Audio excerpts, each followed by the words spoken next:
Francis the Fighter. According to one tale, which, if not true, would be none the less typical, the very name of St. Francis was not so much a name as a nickname. There would be something akin to his familiar and popular instinct in the notion that he was nicknamed very much as an ordinary schoolboy might be called Frenchy at school. According to this version, his name was not Francis at all, but John, and his companions called him Francesco, or the Little Frenchman, because of his passion for the French poetry of the troubadours. The more probable story is that his mother had named him John when he was born in the absence of his father, who shortly returned from a visit to France, where his commercial success had filled him with so much enthusiasm for French taste and social usage that he gave his son the new name signifying the Frank or Frenchman.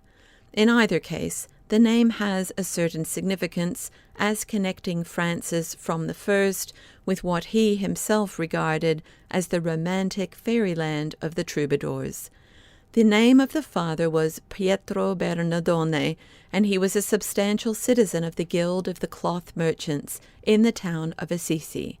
It is hard to describe the position of such a man without some appreciation of the position of such a guild and even of such a town. It did not exactly correspond to anything that is meant in modern times either by a merchant or a man of business or a tradesman, or anything that exists under the conditions of capitalism. Bernardone may have employed people, but he was not an employer. That is, he did not belong to an employing class as distinct from an employed class. The person we definitely hear of his employing is his son Francis, who, one is tempted to guess, was about the last person that any man of business would employ if it were convenient to employ anybody else. He was rich, as a peasant may be rich by the work of his own family, but he evidently expected his own family to work in a way almost as plain as a peasant's. He was a prominent citizen, but he belonged to a social order which existed to prevent him being too prominent to be a citizen. It kept all such people on their own simple level, and no prosperity connoted that escape from drudgery by which in modern times the lad might have seemed to be a lord or a fine gentleman or something other than the cloth merchant's son. This is a rule that is proved even in the exception. Francis was one of those people who are popular with everybody in any case, and his guileless swagger as a troubadour and leader of French fashions made him a sort of romantic ringleader among the young men of the town. He threw money about both in extravagance and benevolence, in a way native to a man who never, all his life, exactly understood what money was. This moved his mother to mingled exultation and exasperation, and she said, as any tradesman's wife might say anywhere, "He is more like a prince than our son." But one of the earliest glimpses we have of him shows him as simply selling bales of cloth from a booth in the market, which his mother may or may not have believed to be one of the habits of princes. This first glimpse of the young man in the market is symbolic in more ways than one. An incident occurred which is perhaps the shortest and sharpest summary that could be given of certain curious things which were a part of his character, long before it was transfigured by transcendental faith. While he was selling velvet and fine embroideries to some solid merchant of the town, a beggar came imploring alms, evidently in a somewhat tactless manner. It was a rude and simple society, and there were no laws to punish a starving man for expressing his need for food, such as have been established in a more humanitarian age, and the lack of any organized police permitted such persons to pester the wealthy without any great danger. But there was, I believe, in many places, a local custom of the guild forbidding outsiders to interrupt a fair bargain, and it is possible that some such thing put the mendicant more than normally in the wrong. Francis had all his life a great liking for people who had been put hopelessly in the wrong. On this occasion, he seems to have dealt with the double interview with rather a divided mind, certainly with distraction, possibly with irritation. Perhaps he was all the more uneasy because of the almost fastidious standard of manners that came to him quite naturally. All are agreed that politeness flowed from him from the first, like one of the public fountains in such a sunny Italian marketplace. He might have written among his own poems as his own motto that verse of Mr. Belloc's poem, "Of courtesy it is much less than courage of heart or holiness, yet in my walks it seems to me that the grace of God is in courtesy." Nobody ever doubted that Francis Bernardone had courage of heart, even of the most ordinary, manly, and military sort, and a time was to come when there was quite as little doubt about the holiness and the grace of God. But I think that if there was one thing about which he was punctilious, it was punctiliousness. If there was one thing of which so humble a man could be said to be proud, he was proud of good manners. Only behind his perfectly natural urbanity were wider and even wilder possibilities, of which we get the first flash in this trivial incident.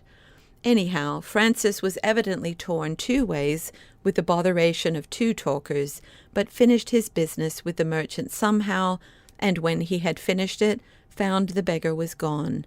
Francis leapt from his booth, left all the bales of velvet and embroidery behind him, apparently unprotected, and went racing across the marketplace like an arrow from the bow. Still running, he threaded the labyrinth of the narrow and crooked streets of the little town, looking for his beggar, whom he eventually discovered, and loaded that astonished mendicant with money. Then he straightened himself, so to speak, and swore before God that he would never all his life refuse help to a poor man. The sweeping simplicity of this undertaking is extremely characteristic. Never was any man so little afraid of his own promises. His life was one riot of rash vows that turned out right. The first biographers of Francis, naturally alive with the great religious revolution that he wrought, equally naturally looked back to his first years chiefly for omens and signs of such a spiritual earthquake. But writing at a greater distance, we shall not decrease that dramatic effect, but rather increase it, if we realize that there was not at this time any external sign of anything particularly mystical about the young man. He had not anything of that early sense of his vocation that has belonged to some of the saints. Over and above his main ambition to win fame as a French poet, he would seem to have most often thought of winning fame as a soldier. He was born kind. He was brave in the normal boyish fashion, but he drew the line both in kindness and bravery pretty well where most boys would have drawn it. For instance, he had the human horror of leprosy, of which few normal people felt any need to be ashamed. He had the love of gay and bright apparel which was inherent in the heraldic taste of medieval times, and seems altogether to have been rather a festive figure. If he did not paint the town red, he would probably have preferred to paint it all the colors of the rainbow, as in a medieval picture. But in this story of the young man in gay garments scampering after the vanishing beggar in rags, there are certain notes of his natural individuality that must be assumed from first to last. For instance, there is the spirit of swiftness.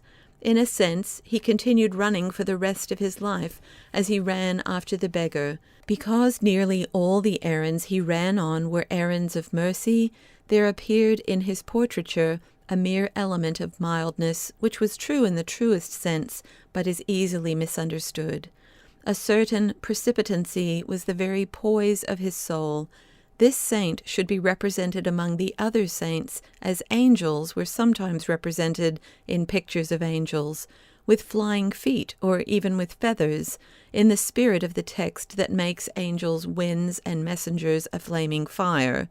It is a curiosity of language that courage actually means running, and some of our skeptics will no doubt demonstrate that courage really means running away, but his courage was running in the sense of rushing. With all his gentleness, there was originally something of impatience in his impetuosity. The psychological truth about it illustrates very well the modern muddle about the word practical.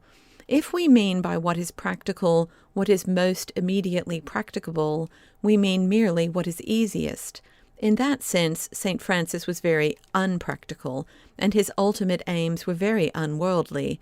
But if we mean by practicality a preference for prompt effort and energy over doubt or delay, he was very practical indeed. Some might call him a madman, but he was the very reverse of a dreamer. Nobody would be likely to call him a man of business, but he was very emphatically a man of action. In some of his early experiments he was rather too much of a man of action. He acted too soon and was too practical to be prudent. But at every turn of his extraordinary career we shall find him flinging himself round corners in the most unexpected fashion, as when he flew through the crooked streets after the beggar. Another element implied in the story, which was already partially a natural instinct before it became a supernatural ideal, was something that had perhaps never been wholly lost in those little republics of medieval Italy. It was something very puzzling to some people, something clearer as a rule to Southerners than to Northerners, and I think to Catholics than to Protestants, the quite natural assumption of the equality of men. It has nothing necessarily to do with the Franciscan love for men. On the contrary, one of its merely practical tests is the equality of the duel. Perhaps a gentleman will never be fully an egalitarian until he can really quarrel with his servant. But it was an antecedent condition of the Franciscan brotherhood, and we feel it in this early and secular incident. Francis, I fancy, felt a real doubt about which he must attend to, the beggar or the merchant, and having attended to the merchant, he turned to attend to the beggar. He thought of them as two men. This is a thing much more difficult to describe in a society from which it is absent, but it was the original basis of the whole business. It was why the popular movement arose in that sort of place and that sort of man. His imaginative magnanimity afterwards rose like a tower to starry heights that might well seem dizzy and even crazy, but it was founded on this high tableland of human equality. I have taken this, the first among 100 tales of the youth of St. Francis, and dwelt on its significance a little, because until we have learned to look for the significance, there will often seem to be little but a sort of light sentiment in telling the story. St. Francis is not a proper person to be patronized with merely pretty stories.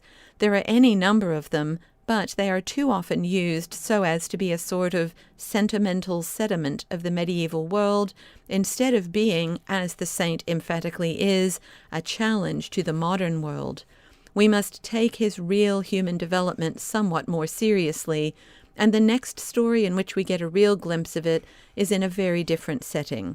But in exactly the same way, it opens, as if by accident, certain abysses of the mind, and perhaps of the unconscious mind.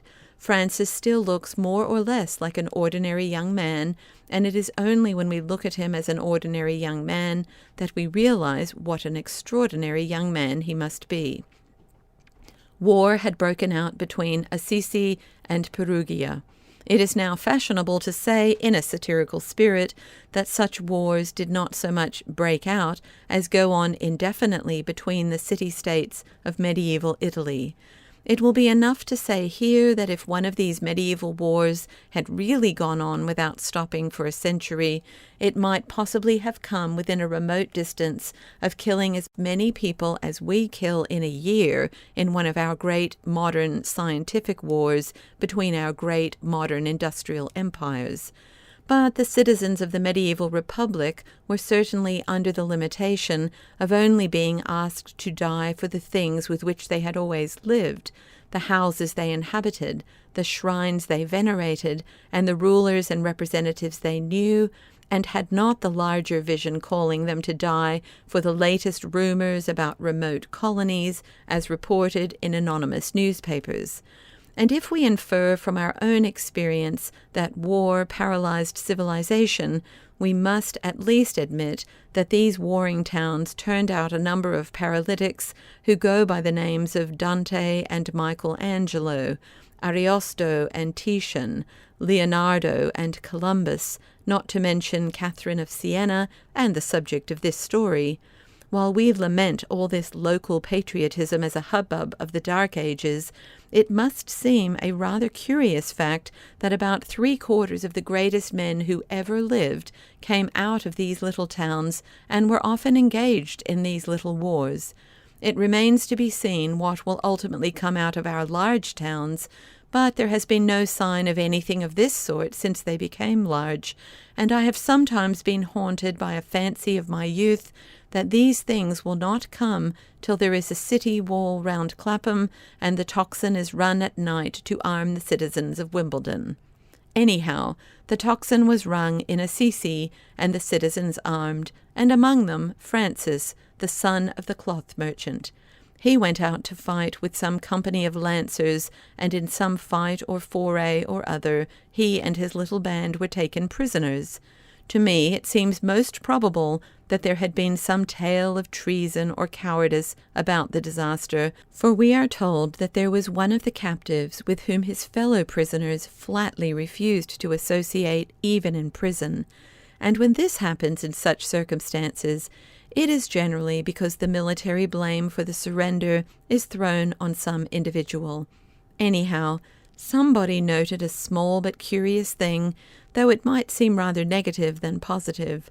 Francis, we are told, moved among his captive companions with all his characteristic courtesy and even conviviality, liberal and hilarious, as somebody said of him, resolved to keep up their spirits and his own. And when he came across the mysterious outcast, traitor or coward or whatever he was called, he simply treated him exactly like all the rest, neither with coldness nor compassion, but with the same unaffected gaiety and good fellowship.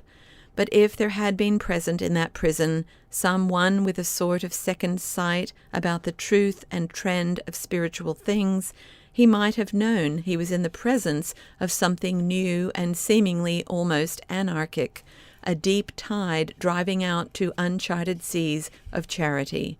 For in this sense there was really something wanting in Francis of Assisi, something to which he was blind, that he might see better and more beautiful things.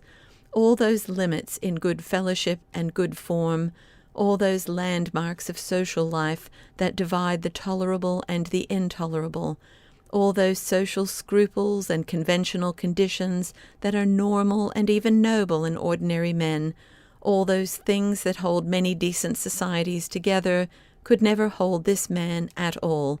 He liked as he liked. He seems to have liked everybody, but especially those whom everybody disliked him for liking.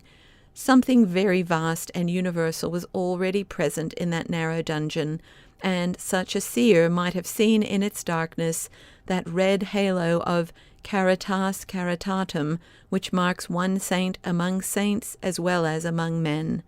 He might have heard the first whisper of that wild blessing that afterwards took the form of a blasphemy: "He listens to those to whom God himself will not listen." But though such a seer might have seen such a truth, it is exceedingly doubtful if Francis himself saw it. He had acted out of an unconscious largeness, or in the fine medieval phrase, largesse, within himself, something that might almost have been lawless if it had not been reaching out to a more divine law, but it is doubtful whether he yet knew that the law was divine. It is evident that he had not at this time any notion of abandoning the military, still less of adopting the monastic life. It is true that there is not, as pacifists and prigs imagine, the least inconsistency between loving men and fighting them if we fight them fairly and for a good cause.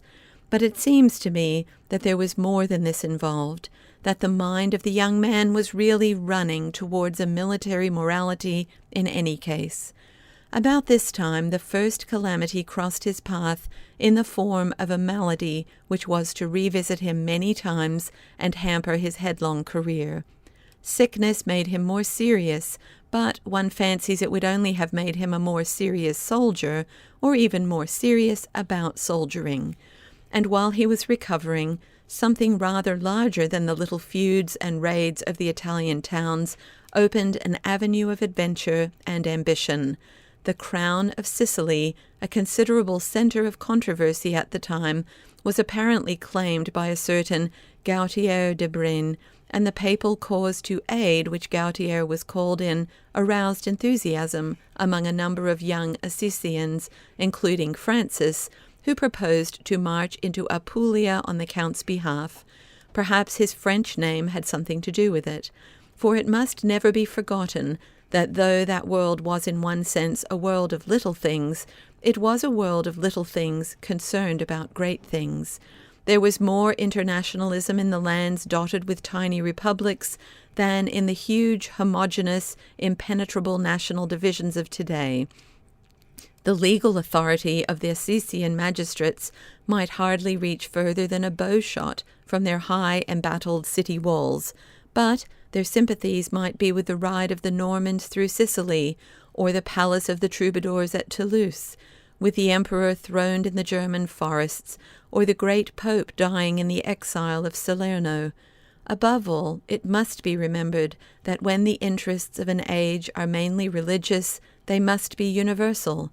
Nothing can be more universal than the universe, and there are several things about the religious position at that particular moment which modern people not unnaturally fail to realize.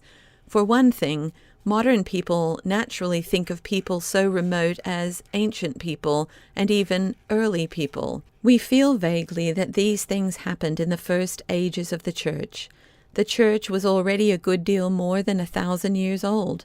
That is, the Church was then rather older than France is now, a great deal older than England is now. And she looked old then, almost as old as she does now, possibly older than she does now. The Church looked like great Charlemagne with the long white beard, who had already fought 100 wars with the heathen, and in the legend was bidden by an angel to go forth and fight once more, though he was 200 years old.